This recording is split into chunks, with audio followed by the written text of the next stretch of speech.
Hello everyone, welcome back to the channel. Today I'm going to show you my power system in my minivan camper and how it works so far. Alright, well, if you are first time here, my name is Tim. This is my 2008 Toyota Sienna minivan that I converted to a camper so I can travel the whole US, and I already did that, but now my goal is to cover a lot of national park. And I just came back from the trip, 3-week trip, which I think I cover about 9 states, 5 national park, a lot of waterfall that I was chasing, and a lot of hiking. But during that time, I cooked with all electricity, because before I used butane stove, but now it's all electric, no flame in the vehicle. And how it did so far. All right, so the vehicle is not this clean when I'm traveling. As you can see, I just cleaned it up, tidy up everything. My lounging seat is down. I pretty much take everything out and vacuum. But we're gonna look at what you see here. It's pretty much the same setup I'm on the road.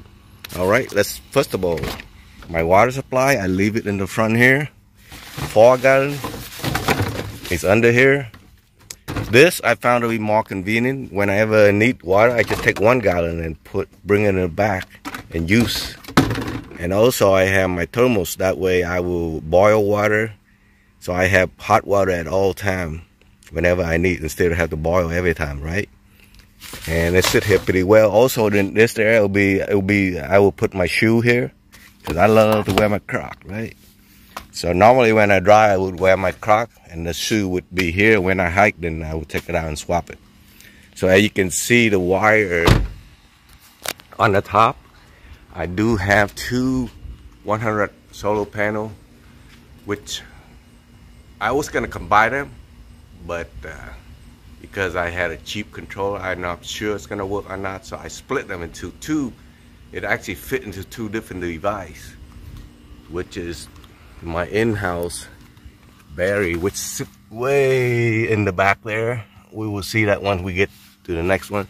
And this one here, the all power 1200 watt capacity, 1200 watt hour capacity, but with 2000 watt inverter with a what do you call them, maximum 2400 watt. Right now, as you can see, I'm plugging in this one wire. I will show you why it's there. All right, and this is my kitchen. At one point, I have my induction stove in here, slide in here, but it becomes a pain in the rear. Every time I need to cook it, I have to pull it out, take it out, and set up. So I hit this over here. It's still, this needs to be changed. After I show you this, I'm gonna have to build a unit here, what you call a chuck box type, so it will house this, all my cooking utensil, and the stove will sit on top. Maybe the cooking utensil stay there, but I need to have this and this hooking up at all time like this, so I don't have to set it up every time I need to cook. Plus, you see, every time I want to cook, I have to set it up like this. So I want to build something that level out here in this area and ready to be cooked, instead of have to set up every time. And the dry food can stay there. The cold food or refrigerated food over there. All right, let me pull my dry food out, and I will show you how that fridge is getting power.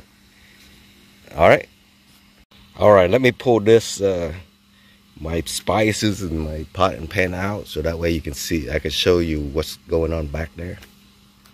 All right, so even though I'm switching over to all electric cooking with an induction cooktop, I still carry this butane stove in case that system fail, right? Murphy law, if it's gonna break, it will break. But this is my in-house electrical 12-volt system that applies. So right there, it's about 1280 watts hour of power to supply. So with this, I never ran out of power. the whole time I was driving with that 100-watt panel supplied this system. And the other 100-watt supplied this system. As you can see right now, I'm not on direction. I'm still getting about 10 watt. And this is using with my stovetop, which out of 3 meal a day, I only use maybe 300 watts of 300 watt hour from this battery. So I'm driving between 3 to 5 hours a day, and I'll show you that even without a solar panel, there is a way I can get this charged up. All right. In case you haven't noticed, I have other way of heating up my food. You know, I have certain, you know, frozen food that already cook, and all I need just really to heat it up. So this is a kind of like a hot plate. It uses about 50 watt per hour, and it will take about half hour to warm up the frozen food or refrigerated food. Also, I have a rice cooker which is sitting over here. I will take that out of the way so we can show you some more equipment back there to keep this battery and this battery charged up in case it's cloudy day.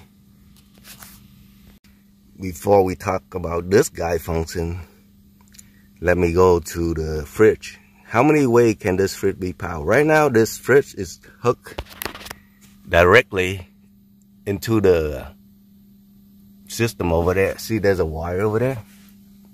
I will go on the outside and show you. And it hooked to the XD60 terminal. So there's no way this thing will ever come loose. And I can actually read the voltage of the system.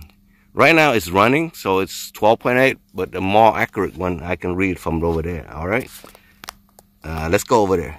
All right, normally I would store my window cover for the middle window and the front window here, so it's perfectly spaced so that.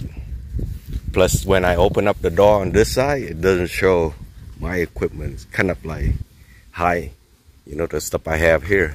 But this is my self-built 12-volt inverter with 1500 watt, and I think this one 2000 watt surge.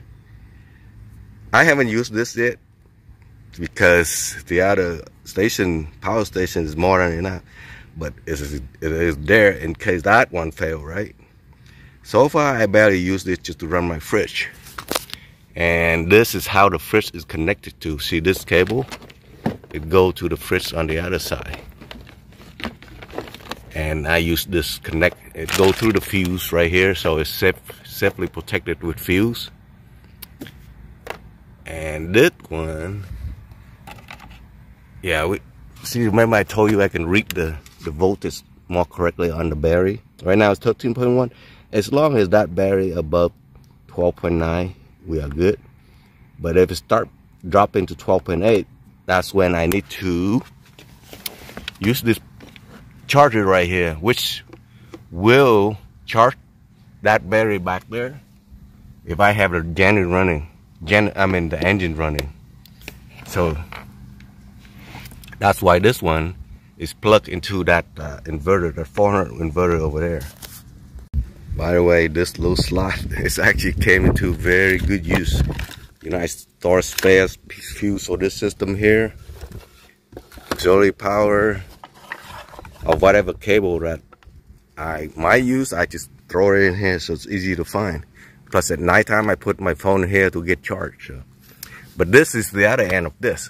So if this system somehow the battery too low and I have no way of charging, I can unplug this, plug this in here, and then plug into the power station over there as my backup power. But throughout 3 weeks I never did run out because of what I have that I'm about to show you. All right. So yeah, this going to a regular 12 volt. So if you have any kind of power station, then this fridge will keep running. But this is where I keep it so I don't lose it. So this 400 watt inverter is hooked directly into the battery of the vehicle, which you can see there's 2 cables back there. Let me show you how I connect them through.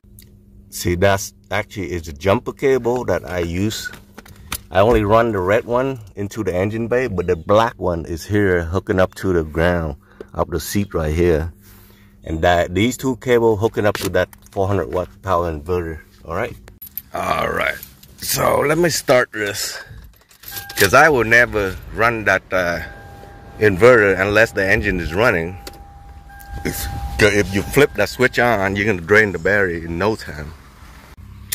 All right, I just have to move this a little bit in order for this to work.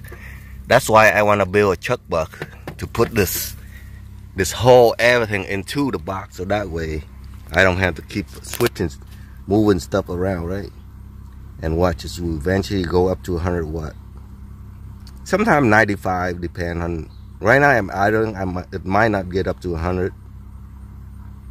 There you go, 103, 110. This way, even though this came with a cable to plug into the 12 volt storage port up there, that over there, but it's turned out to be running hot, very hot at the tip, so I don't like that. So that's why I run this thing. It's the same thing. And let's see, we're gonna flip the switch on.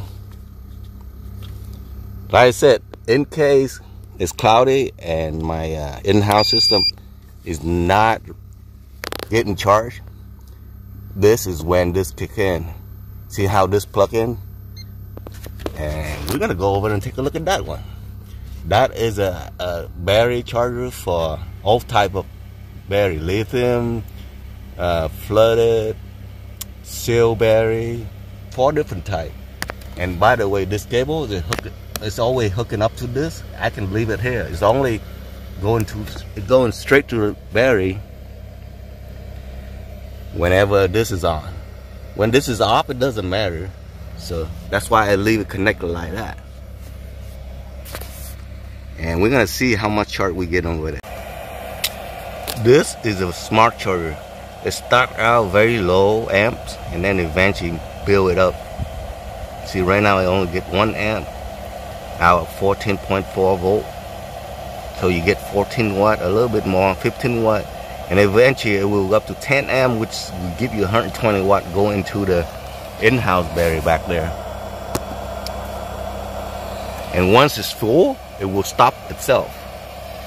That's the beauty of this thing. This thing, I will put all the equipment I have in here, except the inverter up there is from the Walmart. So whatever I can put the equipment in here, I will try to put it in the description box and check that one out. See, you can see right now 14. Wow, see, what are we getting?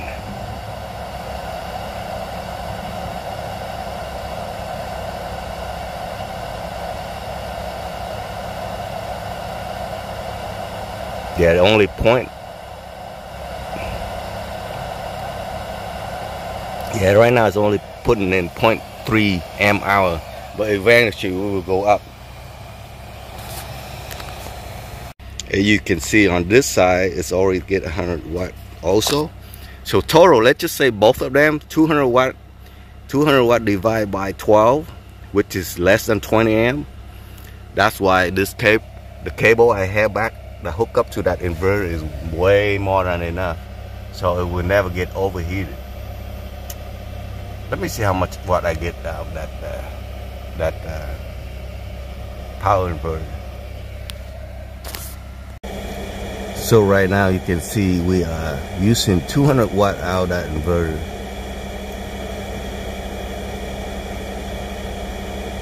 %, so 200 watt plus 100 watt on this side, so 300 watt divided by 12. So we run about 25 amp, which is still not too high. You know, a lot of these cable, I feel it's not even hot. It's barely warm, so yeah. So we are safe with that cable here. So as you can see, this setup is foolproof. There's no way I will ever run out of power. I have a backup to a backup. So worse and worse, I will run everything from that inverter that hook up straight to the vehicle battery. But the engine has to be running to be used, because I can use my rice cooker, do pretty much anything with that inverter. So that's why we have something that we need to fix.